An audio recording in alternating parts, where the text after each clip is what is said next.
제가 오늘 교우님들에게 이런 물음을 한번 던져드리고 싶어요. 누가 앉아 있습니까? 오늘 미사에 오셨는데 누가 앉아 있어요? 또 좀 달리 또 표현해 본다 그러면 무엇이 앉아 있습니까? 라고도 표현해 볼 수 있겠죠. 우리는 참 이 빛으로 또 빛 가운데 살아가면서도 빛의 생명이 무엇인지 알지 못하죠. 그래서 구체적으로 성찰해 보면은 나 존재가 곧 빛의 생명이다. 이건 너무나 단순하면서도 극명한 진리거든요. 나 존재가 빛의 생명이죠. 빛이 없다. 나라는 존재 자체를 상상할 수 없잖아요. 누가 앉아 있느냐? 무엇이 앉아 있느냐? 한번 우리가 크게 한번 좀 더 열린 마음으로 좀 깨어있는 마음으로 한번 들여다보셔야 돼요. 무엇이 태어났는가? 또 누가 사라지는 것인가? 제가 지금 이 자리에 서서 교우님들에게 말을 던지고 있는데 무엇이 말하게 하는가? 누가 말하고 있는 것인가? 들어가 보면은 글쎄요, 나 자신이라고 여기는 이 개인성이 과연 실제 할 수 있는 것인가? 이런 부분까지도 크게 통찰해 볼 수 있잖아요. 누구를 위해서 종교 신앙생활을 하는 것인가? 무엇을 하느님에게로 되돌리고자 하는 건가? 또 우리 삶 속에서 우리가 늘 봉헌이라는 말마디를 자주 올리게 되는데 무엇이 봉헌케 하고 있는 건가? 한번 냉정하게 들여다보셔야 된다. 이런 부분들 저를 포함해서 항상 마음 깊이 들여다봐야 된다. 우리가 이런 어떤 토대성에서 오늘 복음 말씀을 한번 들여다볼 수 있어요. 오늘 예수님께서는 둘씩 짝지어서 이 복음 선포를 제자들에게 파견하잖아요. 그러면서 예수님께서는 길을 떠날 때에 지팡이 외에는 아무것도 가져가지 말라고 명령하시거든요. 지팡이. 이 지팡이 외에는 지팡이가 무엇을 우리에게 담아주고 있는가? 그리고 또 오늘 마르코복음 6장 11절에서 보면은 너희 발밑에 먼지를 털어버리라고 하거든요. 너희 발밑에 먼지를 털어버리라.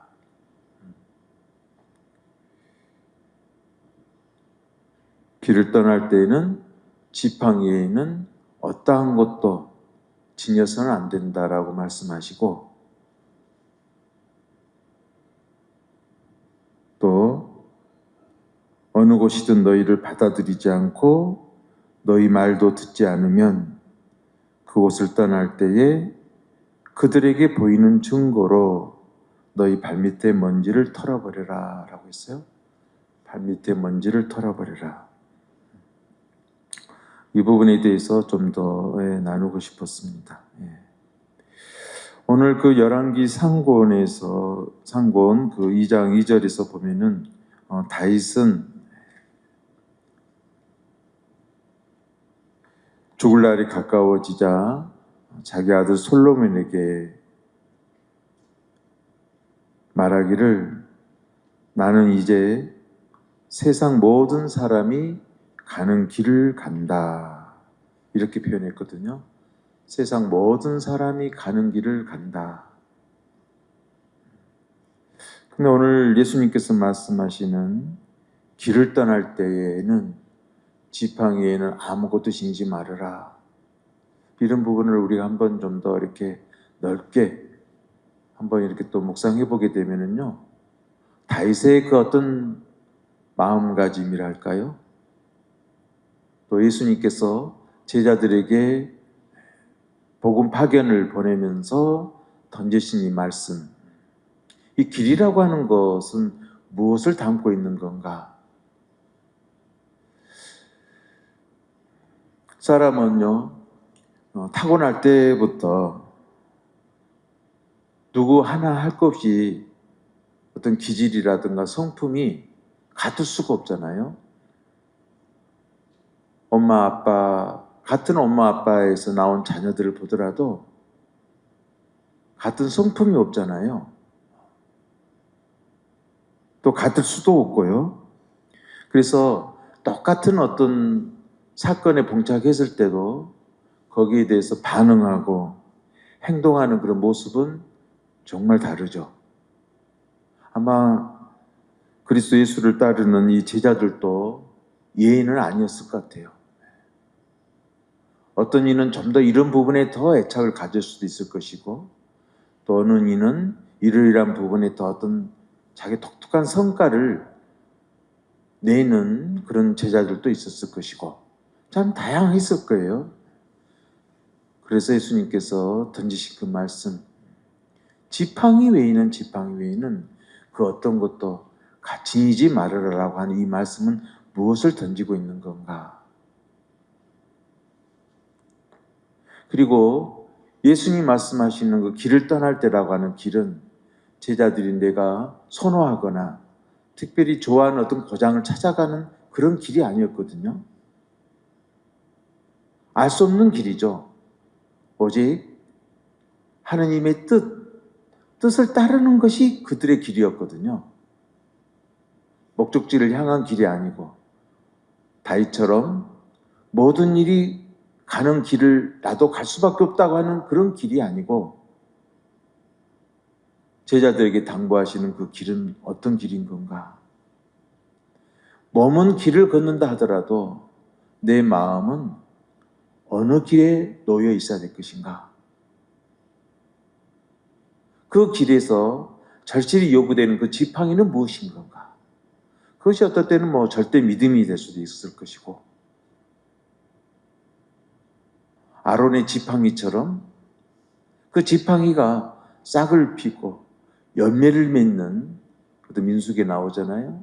그렇듯 지팡이가 될 수도 있을 것이고, 또 목동들에게 말하면은 목동들은 이 지팡이로 많은 양떼들을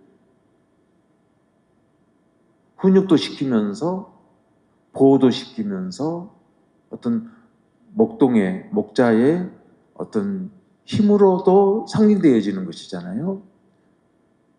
이 지팡이. 저희도 한 생을 살아가면서 지팡이를 놓지 않아야 되거든요. 특히 우리 신앙인에게 있어서는 더더욱 그렇습니다. 주님이 당부하시는 그 지팡이는 무엇인가? 한번 함께 나누고 싶었어요.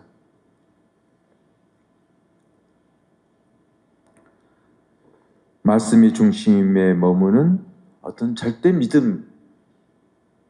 믿음이라고도 이 지팡이를 또 묵상해 볼 수도 있겠죠. 그리고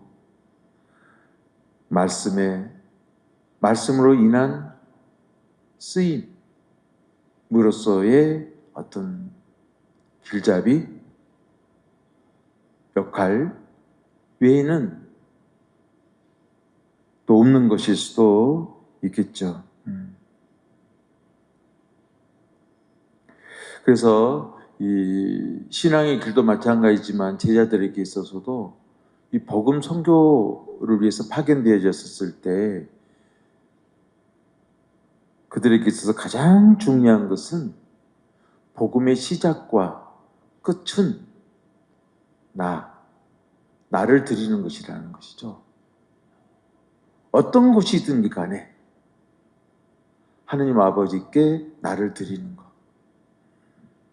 만나는 사람들에게 거기서 감정을 일으키고 또 반응하는 그런 것이 아니라 어떤 압박이 오든 고통이 오든 무엇이 오더라도 오직 아버지 하느님께 나를 드리는 것.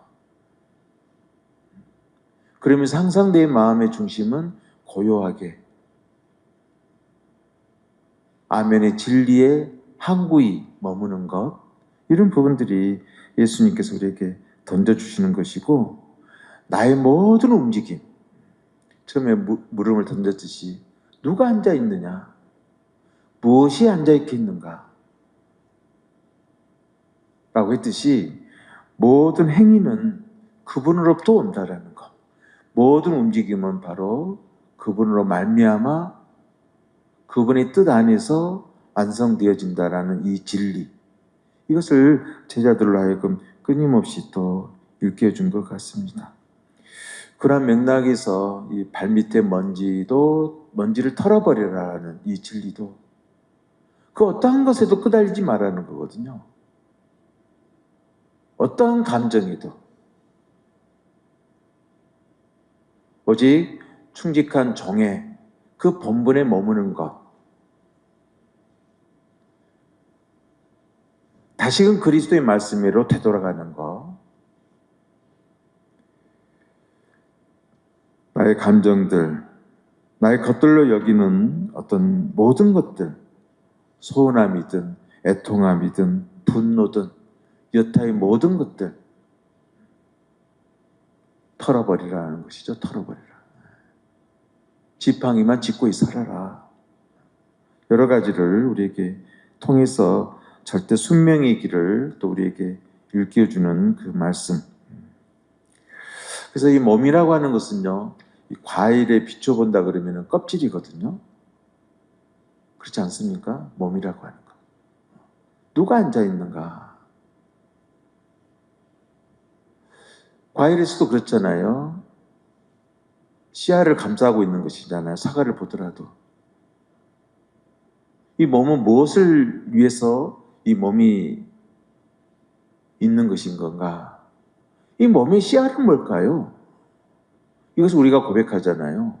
거룩한 영이시다. 그거죠. 거룩한 말씀이죠. 말씀. 몸도 잠깐 머물다가는 한 장소에 불과하잖아요. 몸이 뭐가 있습니까? 그래서 제자들에게 있어서 몸이라고 하는 것에 대해서 어떻게 이해를 해야 되고, 하나하나의 움직임, 행위 하나하나가 어디서 비롯되어지는 것인지, 이런 것들을 통해서 끊임없이 깨어있도록 하는 것. 저희도 우리 가정에서 오고 내 자신을 들여다봤었을 때 복음 선포는 어디서부터 시작되는 것 같아요? 천주교 성당으로 교우를 데리고 오는 겁니까? 믿지 않는 분들 데리고 오는 거예요? 먼저 저를 포함해서 발밑에 먼지부터 털어내야 된다. 그리고 나는 항상 그분의 말씀을 가슴에 품고 살아가고 있는 건가? 나는 여기에서부터 모든 것은 그걸 통해서 주님의 의로움이 드러나는 것이잖아요. 하나님의 의로움이 드러나도록 하는 것. 이게 복음의 어떤 진리 아닐까요? 이런 부분들도 폭넓게 한번 묵상하게 되어집니다. 저희들도 살아가면서 큰 어려움을 만나더라도 말씀 안에서 용기와 어떤 믿음, 희망을 결코 놓지 말아야 된다라는 것을 우리가 또 함께 묵상하게 됩니다. 잠시 묵상합시다.